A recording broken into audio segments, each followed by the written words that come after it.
Todos, muchas gracias por estar acá, bienvenidas, bienvenidos. Estamos en nuestra séptima sesión del ciclo de preguntas de la Facultad de Arquitectura y Artes. Como siempre tenemos 3 invitados que son miembros de nuestra facultad, que participan de ella y que están dispuestos a contestar estas preguntas que nosotros, a los cuales las sometemos, digamos, a través del uso de sus distintas obras. Así que muchas gracias por estar acá. Le doy la palabra a María José Bello, quien hará las presentaciones correspondientes. Hola, buenas tardes. El primer invitado del día de hoy es Pablo Scialcia, de Artes Visuales. Él entre el año 2002 y 2012 dirigió en Valdivia proyectos de arte público, documentales y colaboró como artista en activismo ciudadano. Entre 2013 y 2017 participó en residencias territoriales, dirección de arte, escenografías y publicaciones. Actualmente desarrolla proyectos de creación autoral y colectiva, es docente en diversas universidades nacionales en programas vinculados al arte contemporáneo, el lenguaje gráfico, arte en contextos comunitarios, de salud y educación artística. Gabriela Mardones, docente de arquitectura, arquitecta, magíster en Historia y Crítica de la Arquitectura, el Diseño y el Urbanismo de la Universidad de Buenos Aires, Argentina, fundadora y directora editorial de Arxisur Web Magazine. 2021, publicó un artículo sobre la arquitectura moderna en Chile, el caso del Palacio Consistorial de Valdivia de Ángela Schweitzer, en la revista Aus, y presentó ponencias sobre movilidad sostenible en Valdivia en el Congreso Valdivia Urban Lab. Actualmente es docente del Instituto de Arquitectura de la Universidad Austral de Chile. Marcelo Ferrari, creación audiovisual, periodista y magíster en estudios de cine de la Universidad Católica de Chile, cineasta y director de televisión. Ha dirigido largometrajes como Subterra, 2003, Bombal, 2011, y series de ficción televisivas, como Cuentos chilenos, de Neftalí a Pablo, Huidobro, El vuelo del poeta, entre otros. Actualmente es académico de la Escuela de Creación Audiovisual de la Universidad Austral de Chile. Bienvenidos y bienvenida.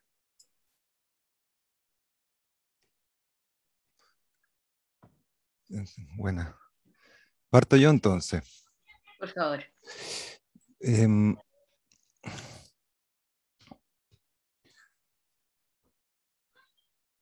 Quise comenzar con las preguntas que ustedes de alguna manera nos proponen, ¿no? Espera, se fue para allá. Y pensando en cómo colaborar en esta conversa, en esta reflexión, con estas preguntas que son bastante gigantes, ¿no? Pensé en dos trabajos que quizá podrían ayudarnos a entrar en el tema o conversar sobre esto, ¿no? Son dos trabajos. Esta primera serie de fotografías que les voy a mostrar y el siguiente, ¿no? Tienen un punto en común quizá, y es la observación del espacio público, ¿no? Es pensar el espacio común, básicamente, ¿no? En dos formas distintas, ¿no? Esta primera, que es una serie de fotografías que permanentemente yo realizo hace muchos años, que les puse en esa época pequeñas basuras, ¿no? Porque funciona como un ejercicio muy simple de recorrido del espacio urbano, ¿no? En donde con este juego muy amateur, ¿no? Y que conversábamos ayer con Carolina, ¿no? Que también es bastante, tiene sentido del humor, son varias cosas que de alguna manera se sustentan no en una fotografía que quiere tener ese valor por sí misma, ¿no? Sino que es solamente un ejercicio para observar la ciudad de cierta manera y para ir también opinando sobre lo que yo voy encontrando y viendo, ¿no? Entonces, es este juego clásico, ¿no? Que los turistas usan muchísimo cuando están en algún lugar, ¿no es cierto?, importante de la Tierra, ¿no? Alguna maravilla del mundo, ¿no? Y se sacan esta foto tomando la Torre Eiffel o la Torre de Pisa, o tomando el sol en los dedos, o la luna, ¿no? Algo que todos podemos hacer, y que la impresión que a mí me da es que en ese gesto hay un tomar una suerte de posesión del lugar, decir que estoy aquí, que estoy en este lugar, ¿no es cierto? Soy yo acá, ¿no? En la tierra, en este lugar, ¿no? Entonces es un juego bastante, es un juego literalmente, ¿no? Bastante simple en el que yo salgo a la calle a recoger lo que voy encontrando, cosas bastante mínimas, ¿no? Que pueden ser consideradas basuras o residuos, ¿no? Y van interactuando literalmente con lo que uno va encontrando, ¿no? Con lo que yo me voy encontrando. Por supuesto que si cada cual hiciera este ejercicio encontraría también sus propios objetos y espacios de deseo, me imagino, ¿no? Para mí los residuos y los lugares y las cosas que se hacen con los residuos para mí son muy atractivas, ¿no?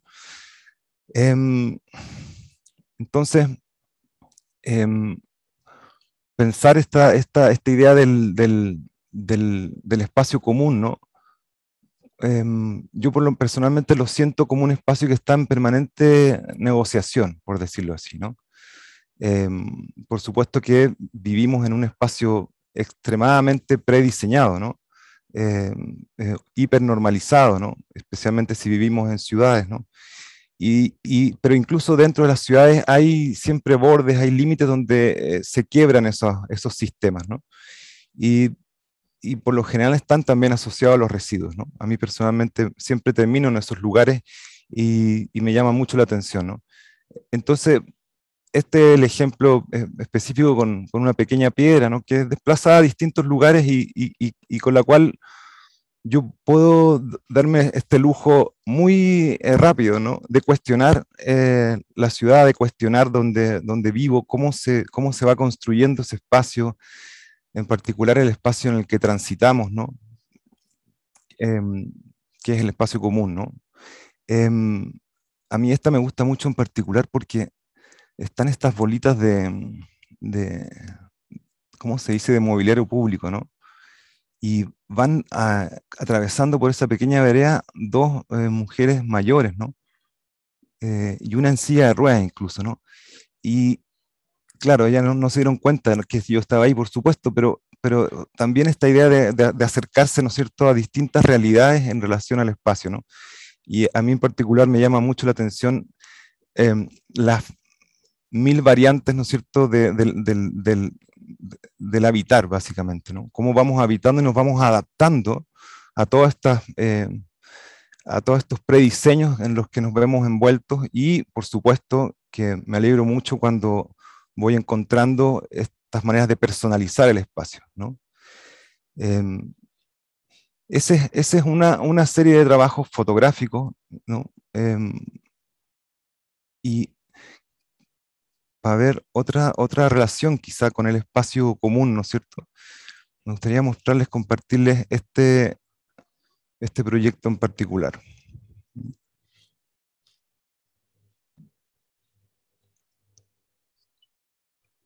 También desde la reflexión del espacio común, ¿no es cierto? Esta es una instalación sonora que se llama Sirenas Electromecánicas, ¿ya? Esta instalación está puesta, ¿no es cierto?, en un jardín interior del Hospital Público del Salvador, acá en Santiago, ¿ya? Les voy a contar brevemente la historia porque eso es lo más entretenido, en verdad, ¿no? El espacio en el que está ubicado es este, ¿no? Este jardín que ahora se ve muy bello porque está remodelado, ¿no? Y ese es el puntapié inicial de esto, ¿no? Este hospital en particular, y muchos otros hospitales públicos del país, heredaron un modelo hospitalario, ¿o no?, que en muchos casos se originó por organizaciones religiosas, etcétera, ¿no? Y de otro tipo, ¿no? Pero donde el elemento verde, ¿no es cierto?, de naturaleza, hacía parte del proceso de recuperación, ¿no? Si ahora uno va a una clínica privada, no hay espacio, no hay jardines, ¿no? Hay básicamente unos pequeños macetas, qué sé yo, ¿no? Pero en este tipo de hospital, estos espacios eran muy comunes y estaban básicamente en el absoluto abandono, ¿no? Y así muchos otros patios dentro de este hospital, ¿no? Y hay una fundación, que es la Fundación Inspira, que se dedica hace varios años, ¿no?, a recuperar estos entornos específicamente en contexto hospitalario, ¿no? Por una serie de relaciones de trabajo, yo terminé siendo invitado a hacer una propuesta para este lugar que ya estaba en proceso de ser remodelado, ¿no? Y lo que yo me di cuenta, en esta también obsesión personal por observar los lugares antes de proponer cualquier cosa, ¿no? Era que el lugar estaba quedando realmente bellísimo. Uno podía también visitar otros jardines que ya estaban implementados hace un par de años y cómo eso modificaba toda la dinámica de familiares, de pacientes que pueden movilizarse, de trabajadores de la salud, etcétera, ¿no? Y lo que me di cuenta es que una de las cosas que invadía estos espacios, los que estaban en abandono y los que estaban incluso remodelados, era la gran cantidad de maquinaria hospitalaria que hay instalada en todos estos espacios vacíos, en estos vacíos que se generaban en estos jardines, ¿no? Realmente una gran cantidad este es el jardín antes, ¿no? Antes de ser intervenido con este proyecto de paisajismo y arquitectura, ¿no? Ahí está el proyecto. Hay una obra que estaba literalmente abandonada de Price, de otro artista visual hace muchos años ahí también, que se ve ahí. Y este era el espacio y estas eran las piezas, los elementos, los objetos que están permanentemente ahí sonando, vibrando, haciendo presencia, ¿no es cierto? Pese a que uno quisiera remodelar el lugar, estos objetos permanecen ahí todavía, siempre, ¿no? Y son parte de una tecnología hospitalaria que también se vincula con la sanación también, ¿no? Extrañamente, ¿no? En particular lo que hicimos, porque trabajé en conjunto con otro artista, Claudio Muñoz, fue darnos cuenta que el espacio tenía esta tremenda presencia, ¿no es cierto?, de ruidos, de máquinas, ¿no? Pese a que había un bello proyecto de remodelación, estaba ese ruido ahí permanente, ¿no? Entonces, en esta suerte de observación y escucha del lugar, nos dimos cuenta que podíamos quizá ocupar esa misma realidad, ¿no es cierto?, de tecnología que está puesta ahí, ¿no? Desde ventiladores, ¿no? Todo tipo de bombas, etcétera, para desde ahí construir alguna propuesta, ¿no? Es decir, reciclar algún tipo de mecanismo de esas máquinas, ¿ya? Y lo que nos fijamos fue en esta específicamente, que es la que está en esta casucha de aquí, que es un correo neumático. No sé si han visto en los supermercados, algunos tienen que vienen estos mensajes, ¿no? Como Metrópolis, ¡fu! Y se van los mensajes así. Ya, las muestras de sangre que llegan a la posta, ¿no es cierto?, por el lado de la calle, creo que es Rancagua, ¿no?, viajan hasta esta sala de aquí, que es el laboratorio de muestras de sangre, ¿no? Es decir, las muestras de sangre, la gente que se accidenta, que llega a urgencia, vuela hasta acá, ida y vuelta, ¿ya? Entonces, lo que nosotros, ahí se ve un poco el trayecto, ¿no? Atraviesa la mitad del hospital, es un trayecto infinito. Y lo que hicimos fue una cosa que yo todavía no me explico cómo las personas del hospital y los técnicos de la máquina nos permitieron, ¿no? Fue adosarnos, ¿no?, como un parásito a este correo neumático que funciona soplando aire y succionándolo, ¿no? Fue construir esta pequeña pieza, que es un despiche con un final de carrera, ¿no?, para activar nuestras sirenas, que lo que producían era un sonido más armónico que una máquina, por decirlo así, ¿no? Entonces les muestro cómo suenan, ¿no? Que es difícil imaginarlo si no estamos ahí, pero aquí hay un detalle de cómo suenan cada una.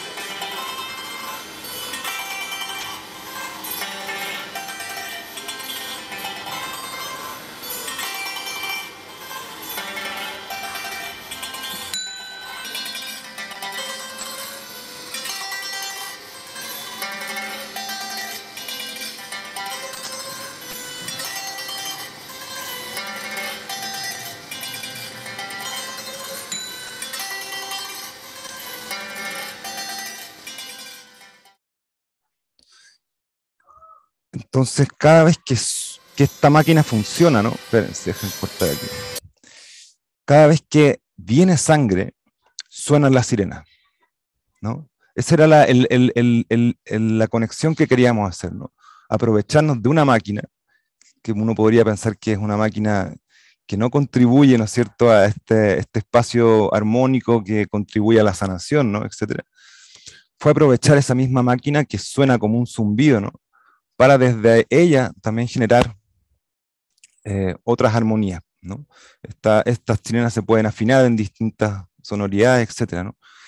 Pero a mí lo que me llama la atención, ¿no?, es un trabajo que tuvo bastantes complicaciones, ¿no?, porque después nos dimos cuenta que justo en esa ventana duerme la gente que trabaja en el laboratorio de muestras, entonces tuvimos que ponerle un temporizador para que solo funcione de día.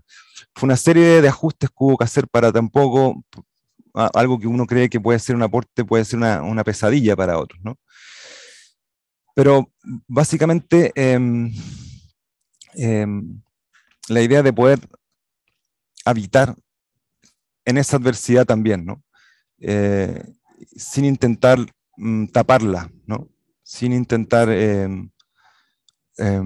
erradicar, ¿no es cierto?, las máquinas, que es imposible. ¿Cómo con ellas mismas podíamos hacer algo? Y en este caso en particular fue contribuir a ese ambiente sonoro del lugar, ¿no? Este es un patio particularmente especial porque está al lado de la UTI, ¿no? Hay muchos familiares y pacientes que pueden salir aquí. Y bueno, es un trabajo también que perfectamente puede ser rechazado, también es un trabajo complicado porque requiere mantención, hay que ir cada 6 meses, ¿no?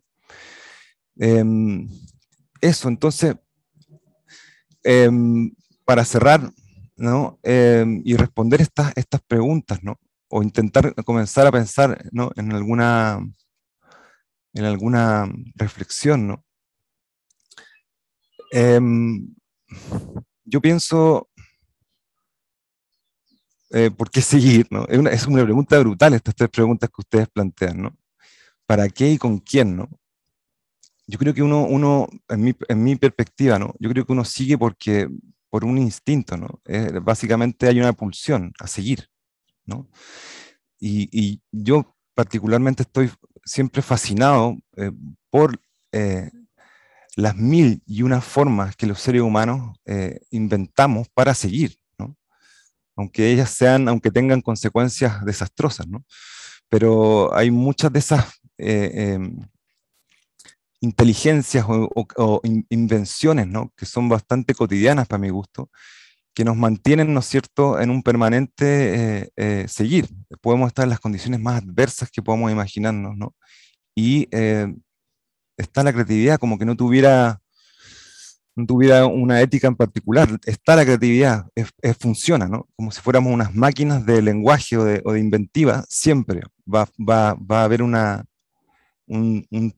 próximo intento, ¿no? Creo que está vinculado con la sobrevivencia, ¿no? ¿Con quién seguir? Bueno, con todos con quienes tengamos algún tipo de parentesco, ¿no? Sea sanguíneo o no sea sanguíneo, ¿no?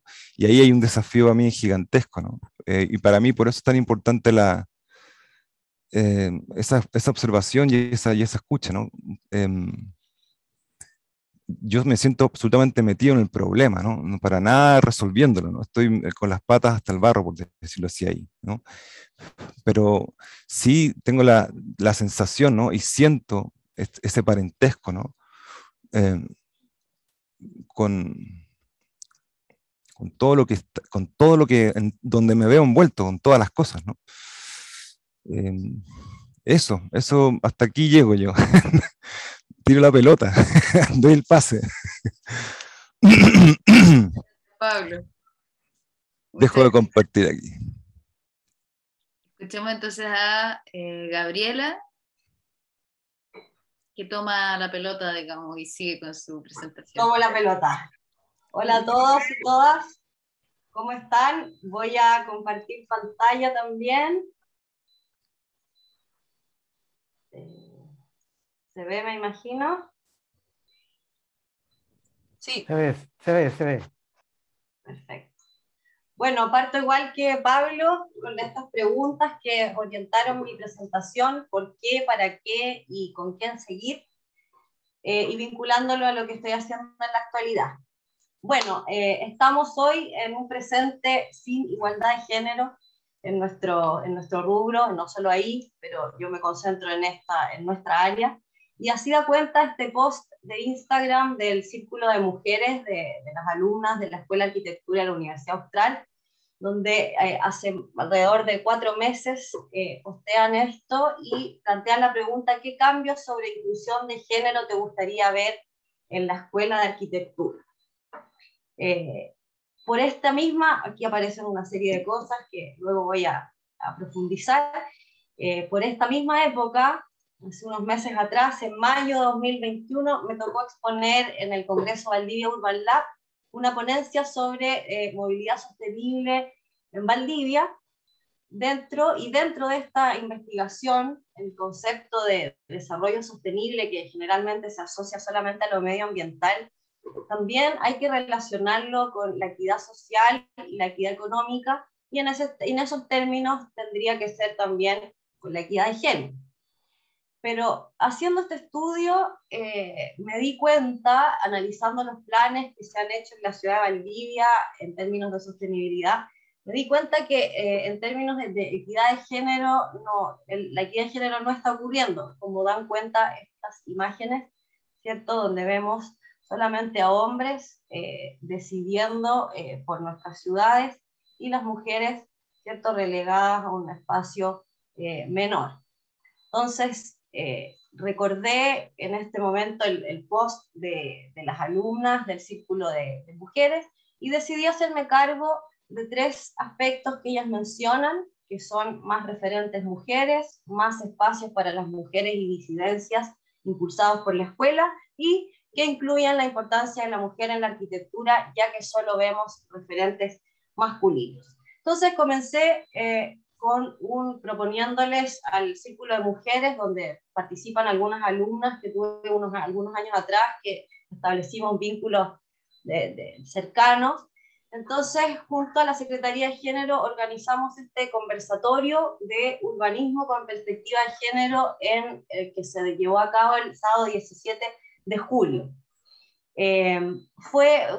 Justamente cayó en un feriado, creo que el viernes fue feriado, pero así todo tuvo una convocatoria, a mi juicio, bastante buena, y ahí les pregunté en primera instancia si ellas habían escuchado hablar de este concepto de urbanismo con perspectiva de género o urbanismo feminista, y ninguna de las presentes y los presentes, porque también asistieron hombres, alumnos míos de primer año, les hice una breve presentación del tema y conversamos acerca de estos libros que ven aquí en la imagen. Les llamó mucho la atención la figura de Jane Jacobs, y me di cuenta porque después lo repostearon en sus historias de Instagram como una suerte de ídola. Entonces, desde este conversatorio resultó la inquietud de hacer una investigación sobre igualdad de género y derecho de las mujeres a la ciudad, estudiando el caso de Valdivia. Un estudio que va a ser presentado en el Seminario de Construcción Sustentable organizado por el MIMBU y INVENT de la Facultad de Ciencias de la Ingeniería de la Universidad Austral en noviembre, el 24 de noviembre, ya que es un ciclo de charlas, esta es la tercera. Se trata de desarrollo urbano sustentable. Leonardo Aburto, nuestro director de instituto, me preguntó si yo quería participar, y le dije que yo estaba desarrollando la sostenibilidad más bien dicho, desde la perspectiva de género, así que lo consulté con los organizadores del seminario y les pareció muy buena el enfoque, así es que eso ya está arreglado. Tomando los otros aspectos que mencioné hace un momento, decidí hacerme cargo, está la inclusión de referentes mujeres y la importancia de las mujeres, ¿cierto?, en la arquitectura y en la ciudad.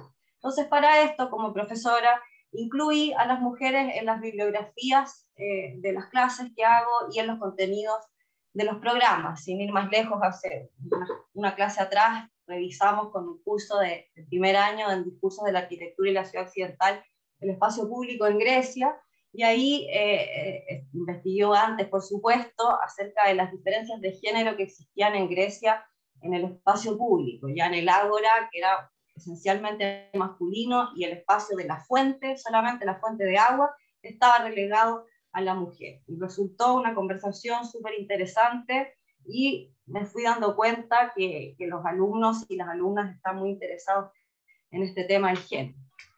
El problema como profesora para incluir bibliografía y contenidos en las clases sobre mujeres es la escasez, por ejemplo, de referentes locales.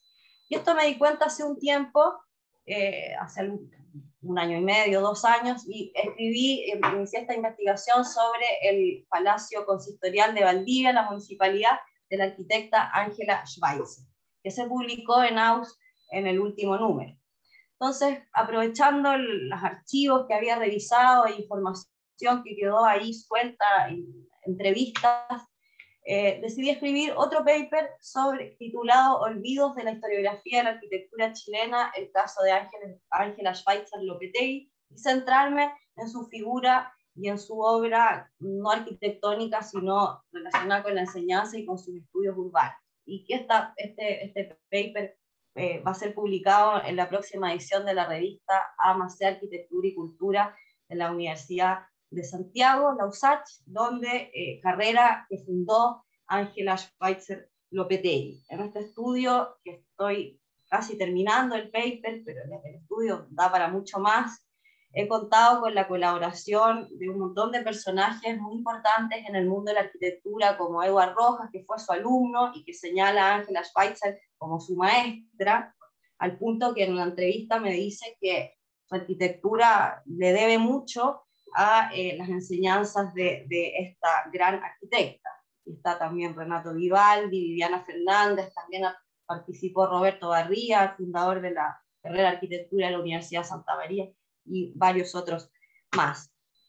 En el marco de esta investigación me empecé a topar con un montón de mujeres arquitectas destacadísimas que la historiografía local ha silenciado, como es el caso de Ana María Barrenechea Grünwald, esposa del Premio Nacional Miguel Launer, a quien entrevisté para empezar a ver qué se podía hacer, y se mostró muy contento y colaborativo con la investigación, así es que me ha enviado muchas fotografías como las que ven aquí en pantalla, y incluso me invitó a su casa, voy a ir probablemente a fin de año a revisar los archivos que él tiene de su esposa, fallecida en 2017, y incluso ella, esta arquitecta, estudió sociología también, y me avisó hace unos días, Miguel, que encontró la tesis de sociología de Ana María, así que estoy muy entusiasmada con poder visitar su casa y conversar más y recabar más información. En esta investigación también me percaté de las revistas de arquitectura, que las revistas de arquitectura son excelentes fuentes documentales para estudiar el tema de género, porque dan, al ser formadas, al ser obra de un grupo de personas, dan cuenta de una ideología y son un excelente registro de un momento histórico. Y aprovechando de mi tesis de maestría,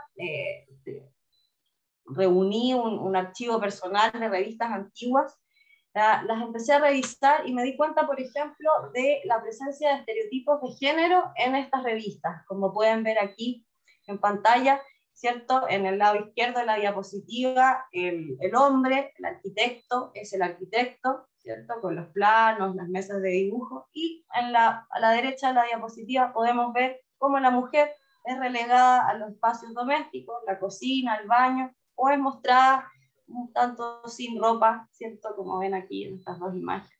Y algo que no ha cambiado en muchos años. Estas revistas son de entre 1930 y 1985, y vemos que las cosas no cambian. Sin ir más lejos, hace poco, en un chat que pertenezco de Mujeres Arquitectas, se denunció que el Colegio de Arquitectos declaró desierto el premio Eliana Caraval, creado hace unos años, y que el premio Dora Riedel es la primera arquitecta titulada en Chile en 1930 de la Universidad de Chile, ya no es premio, sino que es solamente distinción. Entonces, eso da cuenta de que esta desigualdad de género está presente, ha estado presente y sigue estando. Entonces, para cerrar, ¿por qué y para qué seguir? Para aportar desde la academia a la igualdad de género. ¿Con cómo y con quién? Sumando a las mujeres y disidencias en los referentes que transmitimos a los estudiantes, propiciando espacios de conversación y líneas de investigación de género o feminista. Muchas gracias. Gracias doble, Gabriela. Le damos la palabra a Marcelo. Perfecto, muchas gracias. Ahí voy. A ver, por ahí. ¿Se está viendo la presentación? Sí. Déjenme ver si es posible. No, aquí no nos vamos. Se va a tapar un poquito, pero no, voy a tener que reducir esto. Ya, lo voy a dejar por ahí para que podamos ver la presentación y después conversamos. Bueno, sobre el gran paraguas de lo que inspira la línea de vinculante de este año, que es utopías y distopías, posibles futuros de lo común, que después bajan en estas preguntas que aquí mis compañeros de presentación abrieron como preguntas o posibles respuestas. Sobre este gran paraguas, como digo, lo que me gustaría con ustedes compartir ahora es fundamentalmente una idea fuerza que me mueve mucho en mi proceso de investigación, creación, y de un proyecto, así bien concreto, tratando de aterrizarlo a un proyecto que estoy realizando ahora para tratar de ahí compartir con ustedes las preguntas que me surgen a partir de este paraguas gigantesco. Entonces les voy a hablar fundamentalmente de una de las ideas que mueve mi trabajo cinematográfico, y les voy a contar de un proyecto para ver si eso sirve de algún modo para hablar y compartir. Primero, esta gran idea fuerza, o este par de grandes ideas fuerza, es en mi trabajo de documentalista y en mi trabajo de creador cinematográfico, una cierta fascinación por descubrir el futuro que aloja y vibra en las preguntas del pasado. Muchos de mis trabajos documentales y trabajos de ficción hurgan en el pasado, revisan el pasado, revisitan el pasado, tratando de encontrar quizás las preguntas que estaban ahí chocando una con otra, y ver cómo esas preguntas del pasado hoy en día nos vuelven a cuestionar o nos indican quizás, ¿no? Cómo responder el para qué seguir o por qué seguir y con quién seguir. Me interesa mucho revisar los sueños y también los dolores del pasado, que de algún modo cuestionan o empujan el futuro. Es revisitar el pasado, pero con un sentido de futuro. Y por último, una cosa más personal o más bien estética, ¿no? Que es una fascinación por la exploración estética del pasado, por tratar de explorar qué está hablando la expresión fundamentalmente estética de otros mundos, de otros mundos que están ahí puestos en el ayer. Entonces, aquí hay un par de trabajos para graficar quizás estas ideas fuerza, ¿no? Uno es este mundo que recreamos de Subterra, que es todo lo que está ahí en esa fotografía, es recreado, todo, incluso esas casas atrás, arquitectos, diseñadores, directores de arte hicieron un trabajo precioso de darle antigüedad, peso a esas murallas, todo eso es escenografía, los vestuarios, bueno, y la actitud de los actores, y apareció el mundo. Se creó un mundo que recrea las luchas sindicales de fines del siglo XIX, y nos pusimos a explorar los dolores y los sueños y las luchas de esa época para tratar de entender qué nos estaba pasando en el Chile cuando filmamos esta película, y tratar de hacer un paralelo, ¿no? Con estos mundos. Y también lo mismo en el caso del trabajo documental. Ahí hay una imagen que está puesta expresamente porque de esa voy a hablar. Hay una imagen de uno de los documentales del colectivo de documentalistas de teleanálisis al que yo pertenecía, y de eso vamos a hablar más adelante. Entonces, también ahí hay una imagen real, concreta del pasado, que yo estoy revisitando ahora, para hacer un intento de mirar el presente y el futuro.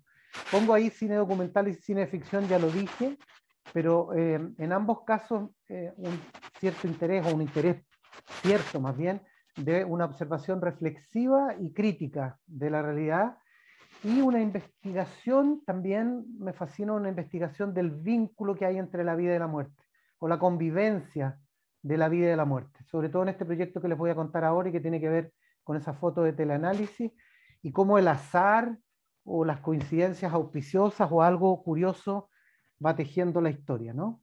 Aquí hay otro par de ejemplos antes de entrar en el proyecto que les voy a hablar.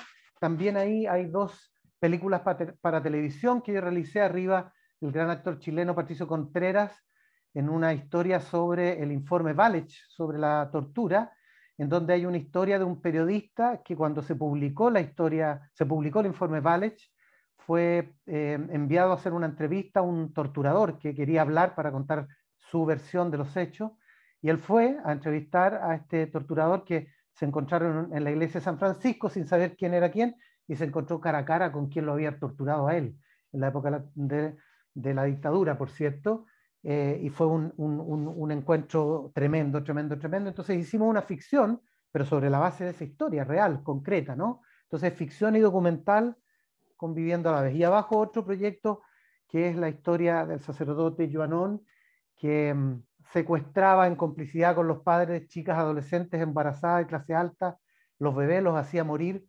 falsamente, y aquí hay una historia que hicimos con Sergio Hernández, con Aline Kuppenheim, también para revisitar una historia real muy dolorosa, con personajes que están vivos hoy, pero para tratar de entender las preguntas que estaban dando vuelta ahí. Y ahora voy al proyecto que les quiero compartir muy brevemente, que estoy trabajando hoy con esta misma inspiración, y que a mi juicio puede ayudar a volver a poner las preguntas que están planteadas en esta presentación.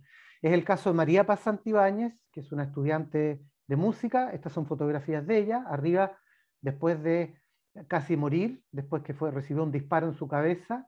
Aquí hay un momento en que sale del hospital.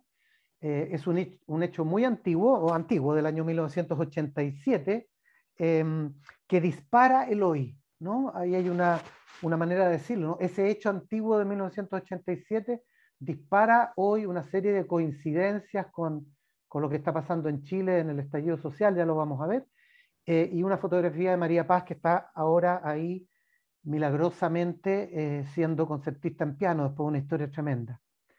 Entonces, bueno, es un hecho real, concreto, fortuito, que nosotros estábamos con una cámara en el momento en que este carabinero le disparó en la cabeza a María Paz. La dictadura no lo sabía que estábamos nosotros con esa cámara, y por lo tanto, cuando se estaba muriendo María Paz en la posta, tenía orden de detención, y seguramente su destino, además de que se estaba muriendo físicamente, su destino político, judicial, era peligrosísimo con la dictadura encima de ella. Pero las imágenes que me tocó a mí guardar esa cinta durante algunos días con mucho miedo del equipo completo de Teleanálisis, y lo que hicimos con esas imágenes es darlas a conocer a todos los corresponsales que estaban en Chile, y la dictadura no tuvo más que desdecirse de esta orden de detención y de toda la historia que habían contado de que este carabinero fue atacado por una turba. Y entonces, aquí hay una imagen 100% real. Les voy a mostrar un pedacito porque no nos podemos extender, que es la que da cuenta de la historia que voy a contar ahora. En el esclarecimiento de los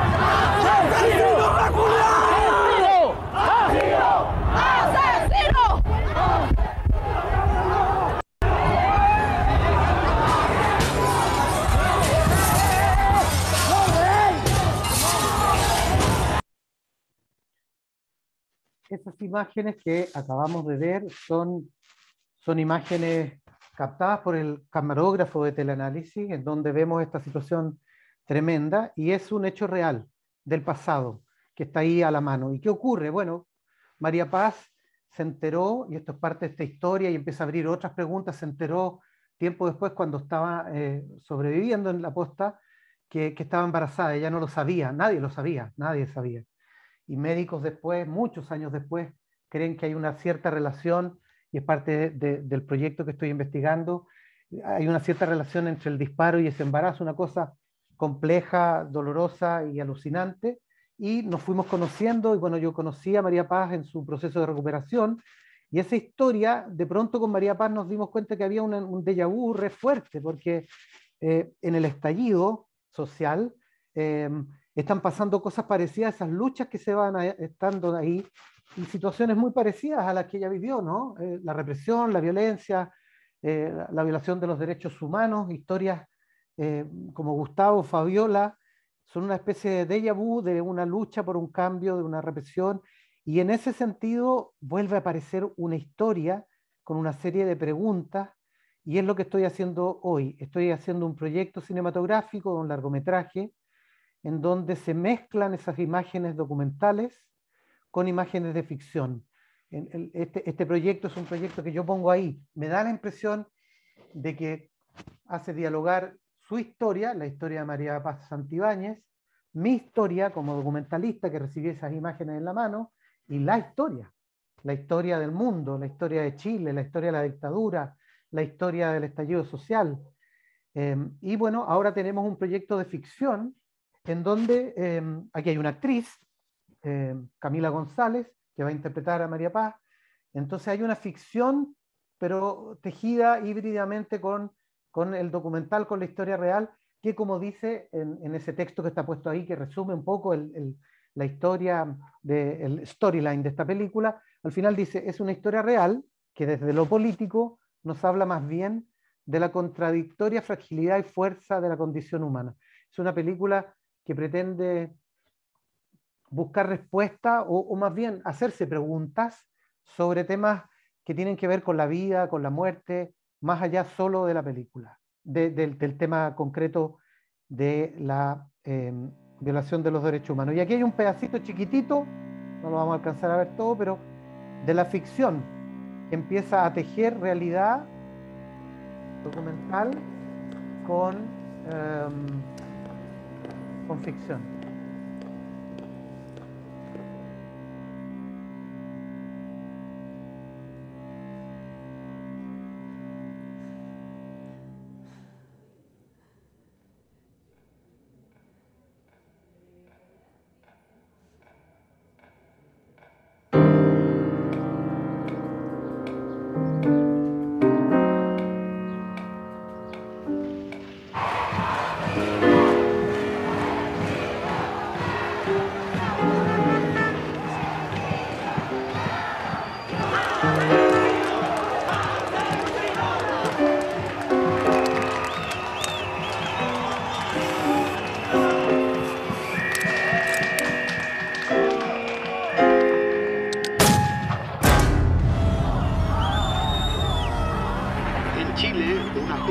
De música, María Paz Santibáñez, fue brutalmente herida de bala en la cabeza durante una protesta contra el general Pinochet.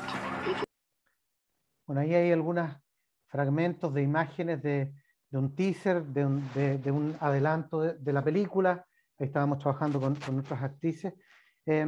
Y fundamentalmente empiezan a ocurrir, a producirse imágenes de ficción como estas que estamos experimentando con maneras de narrar esta historia de manera poética o de manera expresiva, audiovisual, sensible. Son imágenes en donde, más allá del hecho político, como decía, me interesa personalmente mucho explorar la convivencia, la coexistencia de la vida y la muerte al mismo tiempo en esta historia en donde hay un embarazo, en donde hay violación de los derechos humanos, es donde aparece con muchísima, muchísima fuerza, y entendiendo que de algún modo las preguntas o los sueños transformadores de este colectivo de personas que luchaban por la recuperación a la democracia y todo lo que allí ocurrió, que fueron aplastados siguen existiendo. Al menos las preguntas están ahí, no sé si las soluciones, ¿no? Y las fuerzas de cambio vuelven una vez y otra vez, insisten, a pesar de la dictadura, a pesar de la muerte o a pesar de lo que pueda haber. Así que de esa manera lo que hago es un intento de buscar una reflexión a través de estos medios. Eso es lo que quería compartir con ustedes. Muchas gracias, Marcelo. Bueno, como todas las sesiones voy a hacer el intento de conectar las conversaciones. Creo que en esta ocasión como que son más fáciles de hilvanar que otras veces. Le tengo que agradecer a la expositora y los expositores de hoy, en realidad muy inspiradoras todas sus presentaciones. me parece súper interesante que ante la pregunta de lo común, o de esto de las utopías y las distopías y los futuros posibles de lo común, aparecen como, a mi parecer, como dos líneas con mucha fuerza. Una es esta idea de que lo común tiene historia, ¿cierto? De que de alguna manera tenemos que mirar hacia atrás para poder construir lo nuevo, que no somos, no partimos de cero, que se ve en la presentación de Gabriela y su intento de buscar el referente, de buscar el linaje de aquellas mujeres que participan dentro de nuestra disciplina, de entendernos como una secuencia y un subproducto de aquellas cosas que sucedieron antes y que han sido a veces invisibilizadas, erradicadas, borradas, ¿no? Y que aparece con mucha potencia también en el trabajo de Marcelo, con esta idea de que el registro del pasado finalmente se manifiesta en o sea, casi literalmente los disparos a los ojos durante el estallido social, o sea, existe como un traspaso como de una bala literal del pasado hasta el presente, digamos, que hace como que materialmente empiece a existir esta conexión, y que también tiene una relación con la manera en la que Pablo agarra estos dispositivos o dispositivos tanto como espacios de una clínica, por ejemplo, como el transportador de estas muestras de sangre en el fondo, que él ve como una especie como de nave espacial que atraviesa constantemente, que quiere hacer visible, ¿cierto?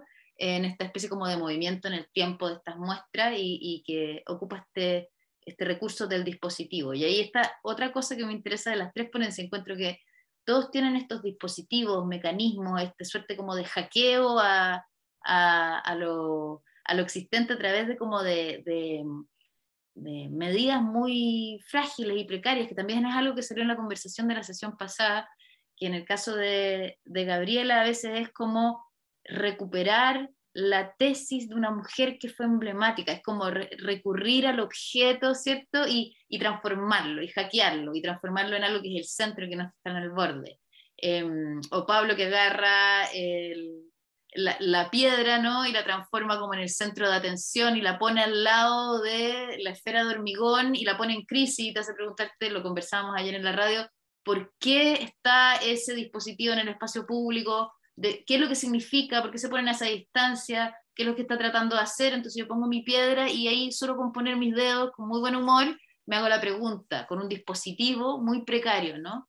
Y en el caso del cine es un poquito menos precario, digamos, porque tiene como más producción, pero es la misma idea, es cómo se agarra en el fondo un trozo de información y de ella se puede desplegar, se abre, así como este universo que puede ser una sola imagen, un segmento, un segundo, y que puede cambiarle como el relato que existe de ahí en adelante.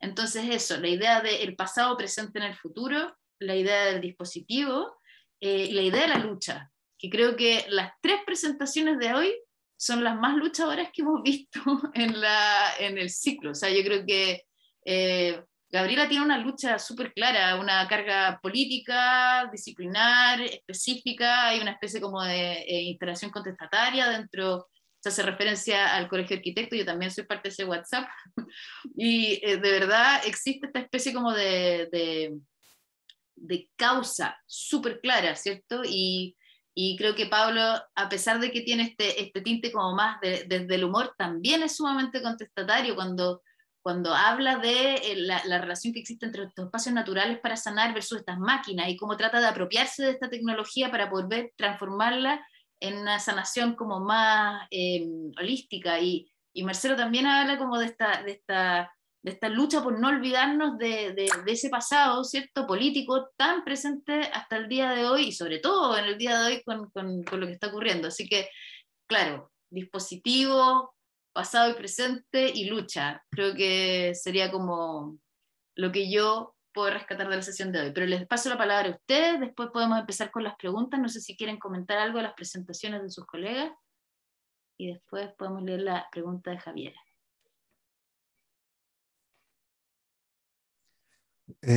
Gabriela, me llamaron mucho la atención esas imágenes que colocaste, ¿no? Estas eran afiches, algunos unos volantes web, otros eran, me imagino, otros no, las tapas de esas publicaciones, y me da siempre de vuelta la idea de los imaginarios, ¿no? Cuando también Marcelo em, hace este viaje ¿no? Estos futuros pasados, ¿no? Para mí es muy misterioso cómo se van construyendo los imaginarios, ¿no? Eh, por supuesto que están asociados ¿no? al poder, ¿no? Pero pero em, si yo buscara un factor común en estas tres presentaciones, yo diría que es la idea de resistir, ¿no? Eso es lo que me llama ahora la atención, ¿no? La resistencia. Em, Como asegurar no seguir yendo para atrás, ¿no? Como asegurar un lugar, un mínimo lugar, ¿no? Y resistir, no sé, resistir a esos imaginarios, en el caso de Gabriela, de género que hegemónicos, por supuesto, ¿no? Eh, Ahora resistir es súper agotador resistir, ¿no? Yo a veces me canso, ¿no se cansa usted? Resistir, está resistiendo siempre.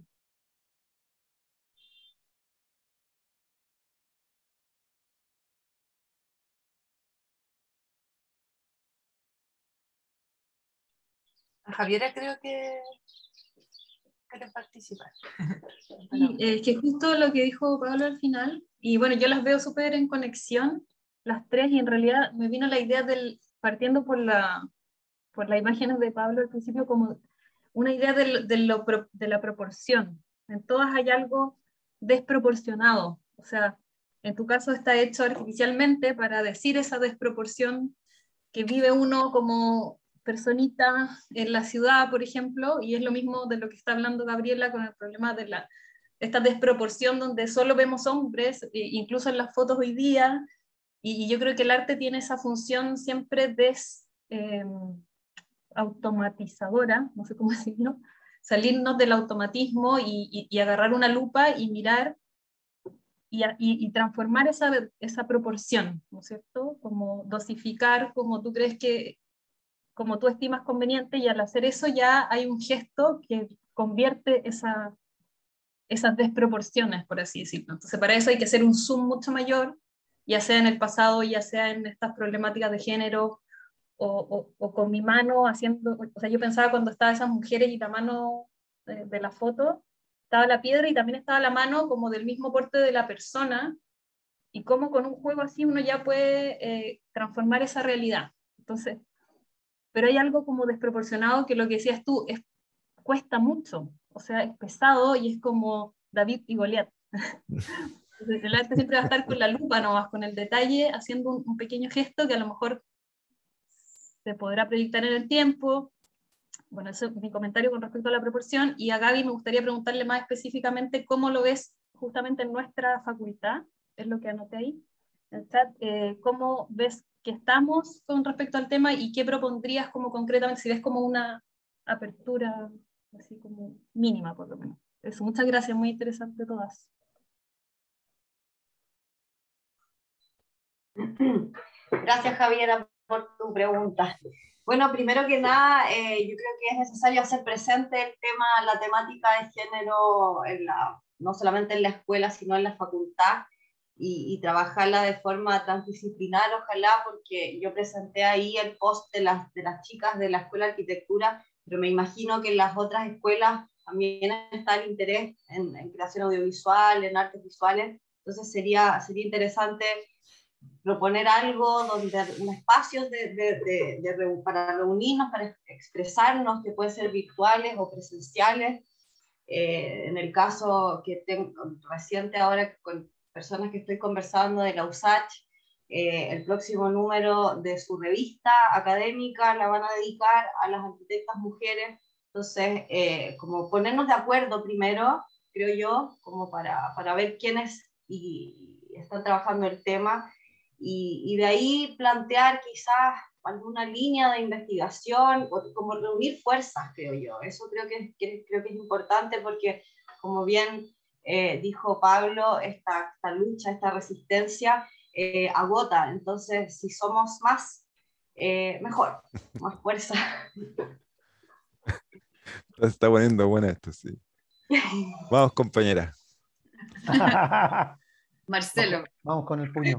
Oye, sumándome a la conversación, me agradezco además las presentaciones de Pablo y Gabriela porque me tocaron, me tocaron un algo que quiero traer acá a partir de lo que ustedes decían, ¿no? De la resistencia y de la lucha. Es como que uno está ahí en movimiento, entonces me acordé, una cosa bien simple, de algo que hemos hablado con la María Paz Santibáñez, que tiene que ver con esto.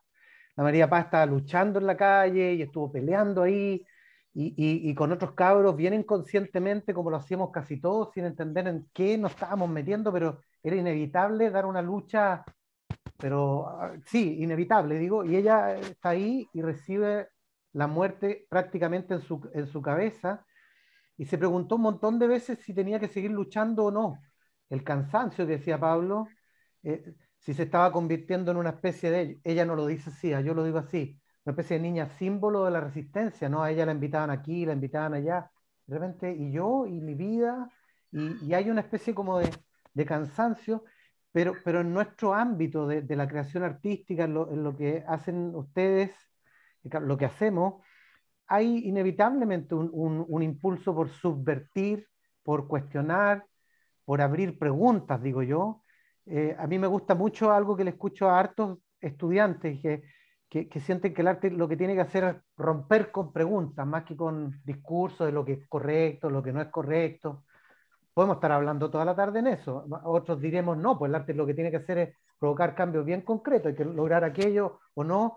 A mí me encanta abrir sobre todo preguntas y movernos y movernos. Entonces la María Paz se decía, yo al principio decía, yo, yo soy activista cuando era cabra y peleó y andaba con su muleta y con su guagua y un momento se cansó y se dio cuenta que no podía y dijo, no, yo no soy activista, fue muy fuerte, ¿eh? Yo soy artista y voy a hacer, y empezó a tratar de recuperar el piano y dijo no. Y ahora me dice, obvio que soy activista, soy artista activista, no hay otra. Uno es artista activista, así lo dice ella, yo la traigo a ella para acá, no son mis palabras, no, es como su ruta completa, ¿no? En un momento dijo, me salgo de lo político, se fue a vivir a Praga, después se fue a vivir a París con su guagua y su piano en la espalda, y renegó porque en realidad era muy pesado cargar con ese rol y pudo recuperar el piano, pero ahora dice, "Bueno, con todo lo que está pasando, o sea, obvio que estoy de nuevo ahí", y ella está muy puesta con los conciertos por los derechos humanos, esto, y digo, soy las dos cosas a la vez, y no es una sola cosa, activista-artista. Eso, quería contarles de lo que me decía que me parece bonito la María Paz. Felipe. Qué bueno el ejemplo que pone Marcelo, porque es un ejemplo que es todo lo contrario a una caricatura. Es de una complejidad y de una multiplicidad muy grande, digamos, porque conociendo el trabajo interpretativo de la María Paz, el repertorio que hace, el tipo de música, ¿no es cierto? Normalmente o muy frecuentemente uno se encuentra con oposición, o es artista, o es activista o es artista, pero ella puede ser ambas cosas de una manera original y, digamos, y que no se entorpecen mutuamente, digamos, es como, y que tampoco responden a un estereotipo de lo que puede ser, o a un posible estereotipo de artista activista. Es una manera muy particular de hacerlo, entonces creo que es un ejemplo bien interesante eh, a quien no conoce, a quien no la conoce acercarse, digamos, a su historia y a su interpretación y su trabajo artístico, que es muy destacable y muy único. Sí, a mí me escucho, sí. Me hace mucho sentido esta idea del cansancio. Yo creo que han sido 2 años en los que hemos tenido que dar muchas luchas en simultáneo, la humanidad completa, desde lucha por el tema sanitario. Chile además estuvo con el tema del estallido social y se siente esa suerte de cansancio individual. Y me acuerdo de una expresión que dice que en realidad hay tareas que son inhumanas, pero no porque no las pueda hacer no porque sean imposibles, sino que son cargas no de un solo humano, sino que son cargas de muchos humanos. En ese sentido son inhumanas. Entonces, esta idea de la lucha que ustedes están transmitiendo en cierta manera, habla de eso, como del colectivo, de cómo hay ciertas cargas que se tienen que arrastrar entre muchos. Y que pueden ser, la participación de uno puede ser intermitente y puede ser multiforme y puede ser más desde la estética y más desde la ética, digamos. Sí, puede ir, tenemos el derecho de iterar, digamos. El tema está que seamos conscientes de las luchas que se están dando. Y en relación a cómo nosotros desde nuestras disciplinas nos podemos ir haciendo cargo de esto, más allá como de nuestro rol como de activistas, el cual depende básicamente de nuestros ímpetus y nuestras fuerzas internas, digamos, nuestras disciplinas, ya sea desde el artista visual, la arquitecta, el cineasta o el director, el músico, en el fondo todos tenemos también dentro de nuestras disciplinas múltiples dimensiones para poder trabajar dentro de estas luchas. Entonces, por ejemplo, aparece la idea del archivo. A mí, ese minuto en el que tú tienes guardado este trozo de película en tu casa, ¿no? Así como que sabes que es algo valioso y que al mismo tiempo que te pone en una situación de peligro enorme. O cuando tienes la posibilidad de intervenir un tubo que funciona, pero no solamente con un afán así como de un juego, sino que también puede alterar que la muestra de sangre llegue al lugar que tiene que llegar en el minuto que llega. Entonces tú entiendes que estás interviniendo algo de una complejidad que es más, que tiene el mismo valor de vida y muerte, digamos, aunque parezca juguetón. O el hacerte cargo como de decir, ¿sabes qué? Tal mujer no fue visible y yo voy a sacar la foto en la que sí sale participando, y no solamente en su dimensión como a través de su obra, que como que la exime, ¿cierto? Como que la borra también, como que solo muestras la obra de la mujer, sino que la muestras a ella como un ente completo. Entonces hay una cosa ahí como de asumir que esta participación en estas luchas puede ser también disciplinar y desde múltiples dimensiones que van como enriqueciendo nuestra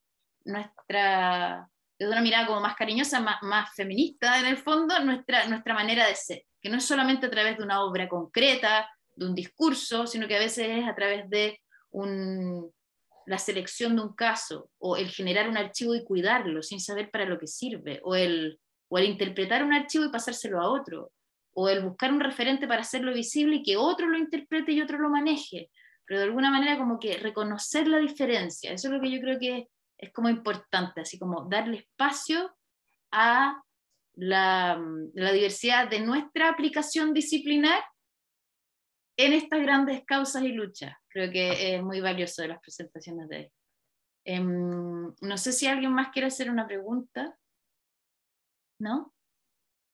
Creo que vi una mano por ahí levantada. ¿No? Bueno, yo voy a hacer una pregunta entonces. Y yo creo que ya podría ser como la última para empezar a cerrar, pero porque tengo muchas ganas de saberlo. ¿Usted les ha tocado alguna vez arrepentirse de estar participando en la causa en la que participan? ¿Han negado el problema en el cual participan? ¿Existe el arrepentimiento?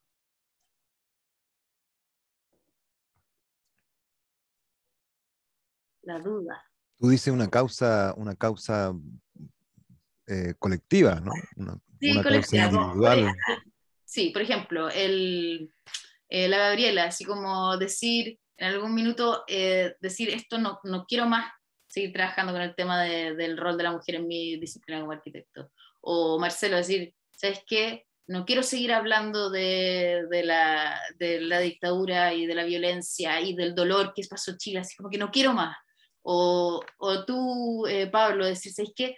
No quiero seguir pensando en los espacios residuales y cómo los podemos así transformar a través de... No quiero, me cansé y no quiero, voy a abandonar esta situación.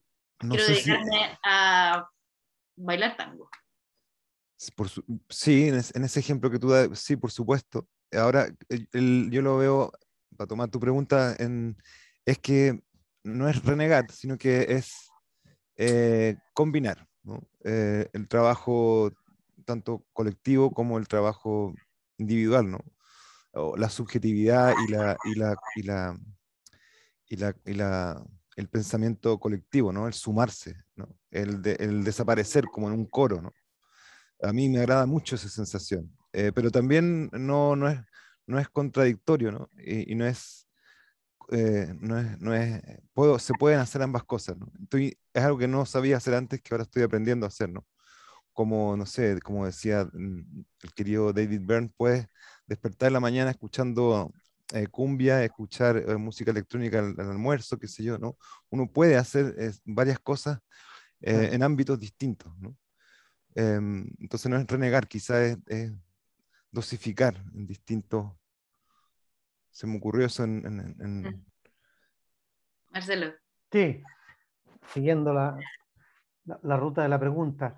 Cuando hiciste la pregunta, Carola, a mí lo que me apareció, porque bueno, la pregunta no me la había hecho nunca, es que creo que me ha pasado que me he aburrido, no sé qué palabra ocupaste tú, ¿no? Como cansado de maneras de luchar por una causa, pero las causas permanecen. Entonces me he dado cuenta que de repente he dicho, ya no quiero más estar preocupado de este tema, cualquiera, ¿no? Lo que está hablando aquí, a través de este colectivo o de estas herramientas, y de pronto pareciera que quiero expresar mi preocupación por aquellos temas, pero de otros modos, ¿no? En lo concreto, en lo cinematográfico, un tipo de documental, por decir algo, ¿no? Más de denuncia, un documental mucho más explícito, de pronto aburrirse, después de tantos años de teleanálisis, empezamos a hacer documentales para luchar por la misma causa, pero de una manera mucho más poética, mucho más expresiva, mucho más ambigua,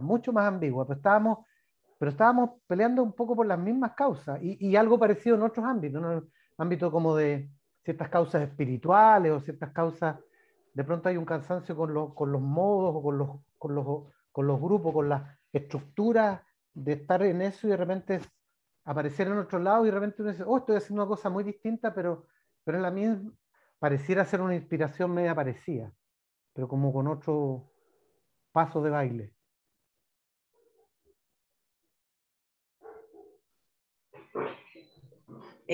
Buena pregunta igual, porque justamente en mi caso me pasó. Y no con el tema de la mujer, que es lo que estoy ahora, sino el anterior, con el de la sostenibilidad. Viste que partí con esto del Valdivia Urban Lab y la movilidad sostenible. Y como soy ciclista empedernida, no tengo auto, nunca he tenido, y me doy cuenta desde que volví a Valdivia hace un par de años que está imposible el aire y hay mucha congestión. A raíz de ese estudio, como el Congreso lo organizaba la municipalidad, entrevisté a la alcaldesa y a los Ceremi, qué sé yo, y me empezó a dar como que ahí me la empecé a dar de activista. Participé en otro congreso también representando a la escuela, uno que fue la Cámara Chilena de la Construcción, con el tema de las ciclovías y qué sé yo, le di un tiempo con eso, pero ahí me di cuenta que mi lucha era un poco, que estaba desgastándome mucho y poniéndome mucho tiempo y mucha energía, y las respuestas de las autoridades y los CEREMI, etcétera, era que ¿para qué ser tan pesimista si las cosas no están tan mal? La gente anda, no, ¿por qué hay pocas ciclovías? Bueno, porque poca gente anda en bicicleta. Hay que asumir que Valdivia es una ciudad de autos. Entonces fue como que partí así y llegué como, me desgasté un montón en realidad, y después como que me di cuenta que todo el esfuerzo y la energía y el tiempo, mejor se lo ponía a otra cosa. Y ahí fue cuando linkeé con las chicas del Círculo de Mujeres y dije, ya, me voy a dedicar mejor a esto. Y esta va a ser mi lucha, porque parece que con el tema del medio ambiente, la bicicleta, la sostenibilidad, escucha, otros lo han intentado. Me topé por ahí nos hicimos amigos finalmente, con el Otto Lurs, que quizás le suena de la escuela, y él me comentó lo mismo. Me dijo, yo he luchado años con esto de la bici y la movilidad sostenible, y poco ha pasado. Entonces, a mí yo soy un caso de que me cansé y como que también no me rendí, pero me fui para otro lado. Es que ¿sabe lo que me pasa? Es que cuando los escucho a ustedes los encuentro tan heroicos, porque yo soy la experta de agotarme. Llega al final del día y digo, esto se acabó, me tomo un bus, me voy, no quiero ser más prodecana, no quiero ser más arquitecta, no quiero ser más profesora, no quiero ser más mujer, no quiero ser lo que soy, quiero ser otra cosa. Y me tocó en Netflix, yo sé que los cineastas me van a matar, pero hay un documental muy bueno de Pepe Mujica, ¿lo han visto? Que es de Emil Kusturica, sí, está re sí, bueno. que está bien bonito. Y este personaje épico, ¿no? O sea, por lo menos el que muestra el documental, que tiene una consistencia desde cómo planta las flores hasta cómo toma mate, y es la consistencia, esa robustez del deseo del cambio transformado en una vida. Y en una parte del documental, no sé si es él o su mujer que dice, creo que es él, que dice que en realidad para poder sumarse a una causa, al primero que uno tiene que hacerle proselitismo es a su pareja y a sus hijos, que las causas no se hacen solas y que uno tiene que construir como su tribu, su familia, digamos.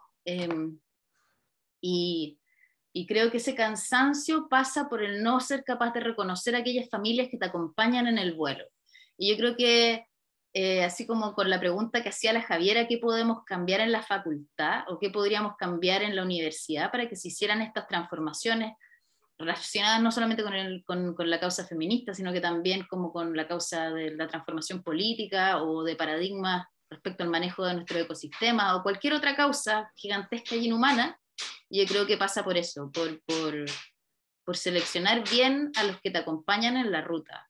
Yo creo que sería como la única manera de sobrevivir, de tener ese acompañante que entienda, acompaña, cree en lo mismo que tú, para poder llegar a la casa, acurrucarse y asumir la derrota para poder partir el día siguiente, digamos.